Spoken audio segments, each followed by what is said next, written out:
Lah, kok kaya besok aku ora pas nyolot kowe iki mundur. Aku sampe izin Mbak Tatin pomo aku serasa ndelok iki tak kon mateni video-videone cah-cah YouTuber. Masa aku malah kaya beruk. Dipancing tekek. Apik lho, atase beruk iso nyanyi yo. Lah kowe kok kesempatan lho. Mosok ngene kuwi amplok iso duduk.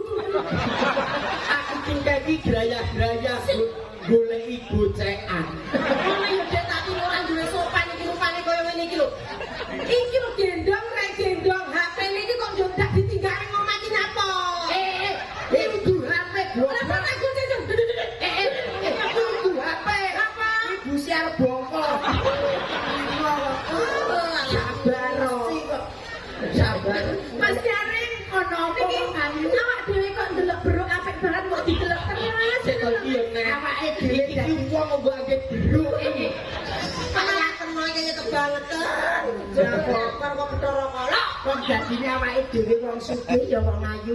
Ora ndadak kokean polah paribasan awake dhewe nyawang lan sinawang gandes palang luwes. Mula muga-muga iso hibur dulur ana ing Karanggayam. Ora sak bugoni kae lho. Beruk karo kecok merontot kae. Leleh wong dhewe sing gak tadi lho kaya midodari sandinge kuwi lho kaya Anoman. Kuwi dilapor putih. Ora masalah aku Anoman kene kates. Apa kuwi padha karo awakmu mau gelem aku. Gelem piye kon malah dadi telu. Lah kok telu piye? Lah kan iki mau lho, ngene mau. Heeh. Kuwi jedul cilik nang isore. Lah.